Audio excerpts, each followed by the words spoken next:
আওয়ামী লীগের সাবেক এমপিদের আসলে জামিন মেলা শুরু করেছে। আমরা এর মধ্যে জানতে পেরেছি যে বরিশালের দুজন সাবেক সংসদ সদস্য, একজন মিস্টার তালুকদার ইউনুস এবং আরেকজন জেবুন্নেসা, তাদের দুজনের জামিন হয়েছে এবং বরিশাল মহানগর ছাত্রলীগের সংহত সভাপতি তিনি সহ অন্যান্যদের জামিন হয়েছে এবং অন্যান্য নেতা সভাপতি বা সাধারণ সভাপতি যে কোনো একজনের জামিন সহ যুবলীগ এবং ছাত্রলীগের নেতাকর্মীদের প্রায় 10 জনের মতো তাদের জামিন হয়েছে খবর আমরা পেয়েছি। এর 4-5 দিন আগে কিন্তু আমরা পেয়েছিলাম ঠাকুরগাঁওর একজন সাবেক সংসদ সদস্যের মামলায় তার জামিন হয়েছে, অর্থাৎ জামিন প্রক্রিয়া শুরু হয়েছে। যেটি বিএনপি বলছিল যে বিএনপি আসলে বহুদলীয় গণতন্ত্রে বিশ্বাসী এবং তারা সব দলের রাজনীতি করার অধিকারে তারা বিশ্বাসী, আইন জিনিসটা আইনগতভাবে চলাটাই উচিত বলে তারা মনে করে। এটি একটি আওয়ামী লীগের যারা কর্মী সমর্থক আছে তাদের জন্য একটি ভালো সংবাদ।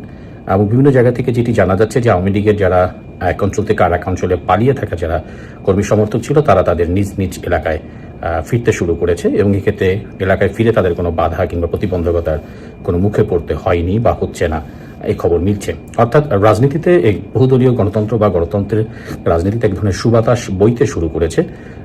এটি আশা করা যায় একটি ইতিবাচক দিক বা ইঙ্গিত, যে প্রথম দিকে আওয়ামী লীগের অফিস খোলা এবং এর পরবর্তীতে আমরা দেখেছি যে বিভিন্ন অফিস খুলেছে ধাপে ধাপে। ধানমন্ডি 32-এর ধানমন্ডির অফিসও খুলেছে, ধানমন্ডি আওয়ামী লীগ সভাপতি কার্যালয়, এবং বিভিন্ন জেলা উপজেলার অফিস খুলেছে। তারপরে আমরা যখন এটি দেখলাম বরিশালের, প্রথমে ঠাকুরগাঁও এবং পরে বরিশালের ঘটনা, তখন আসলে বিষয়টা এক ধরনের ইতিবাচক বার্তা দিচ্ছে রাজনীতিতে।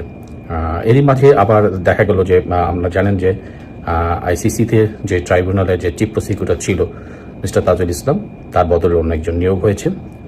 ফলে আশা করা যায় যে এখানেও যেই মামলাগুলো যেগুলো চলমান হচ্ছে, রাজনৈতিক মহলে কথাবার্তা হচ্ছে, যেগুলো উদ্দেশ্য প্রণোদিত, সেগুলোর ব্যাপারে সঠিক জাজমেন্ট হবে বলে অনেকে মনে করছে। এবং এক্ষেত্রে আমরা জানি যে এর মধ্যে আপনারা জানেন যে অন্য যেই সব রাজনৈতিক যে আলামত যেগুলো রয়েছে, যেটি বলা হচ্ছিল যে আওয়ামী লীগ সহসাই রাজনীতিতে ফিরছে, সেটি এখন একদম নির্দ্বিধায় বলাই যায়। তবে এর মধ্যে একটি স্পষ্ট খবর পাওয়া গেছে যে আগামী মার্চ মাস থেকে মূলত আওয়ামী লীগের যেই হেভিওয়েট নেতা যারা বিভিন্ন মামলায় কারাবন্দী আছেন তারা মুক্তি পেতে শুরু করবে। এই খবরটি মূলত বিএনপির একাধিক মহল নিশ্চিত করেছে এবং আওয়ামী লীগেরও বিভিন্ন মহল এই কথাটির সত্যতা তারা স্বীকার করেছে। এখন দেখা যায় যে আসলে সেটি ঠিক কতটুকু কি দাঁড়ায়। এখন আসলে সব জায়গায় বোঝা যাচ্ছে যে যারা এক ধরনের জামাত কেন্দ্রিক যেই রকম সচিব বর্ণ যারা ছিল, তাদের বিভিন্ন জায়গা থেকে তাদের অপসারণ প্রক্রিয়া শুরু হয়েছে। সর্বশেষ যে চিফ প্রসিকিউটর তাজুল ইসলাম সরাসরি জামাতের নিয়োগ, জামাতের মনোনীত, সেটিকে যে বিএনপি মনোনীত একজন এসেছেন, অ্যাটর্নি জেনারেল পদেও একটি নিয়োগ এসেছে।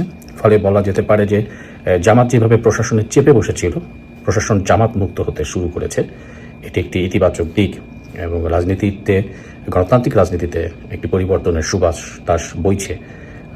এখন দেখা যাক যে যেটি শোনা যাচ্ছে যে আগামী মার্চ মাস থেকে মূলত আওয়ামী লীগের হেভিওয়েট নেতারা সহ অন্যান্য যারা বিভিন্ন মামলার আসামি তারা আস্তে আস্তে জামিন পেতে শুরু করবেন, তারা বাইরে আসতে শুরু করবেন, তেমনটি শোনা যাচ্ছে। সেমন তথ্য নিশ্চিত রয়েছে। এখন সেটির বাস্তবায়ন কি দাঁড়ায় সেটির উপরে আসলে দেখা যাক কি অবস্থা দাঁড়ায় এবং আওয়ামী লীগের রাজনৈতিক নিষেধাজ্ঞা কবে উঠবে সেটিও অনেকে প্রশ্ন তুলছেন। অনেকে মনে করছেন যেহেতু ধাপে ধাপে প্রক্রিয়াগুলো শুরু হচ্ছে, তবে যে এই সহসাই আওয়ামী লীগের উপর যে রাজনৈতিক নিষেধাজ্ঞা রয়েছে সেটি আইনগতভাবেই উঠে যাবে বলে আওয়ামী লীগের নেতাকর্মীরা বিশ্বাস করছে। এখন দেখা যাক সেই বিশ্বাসের সাথে বাস্তবতার কত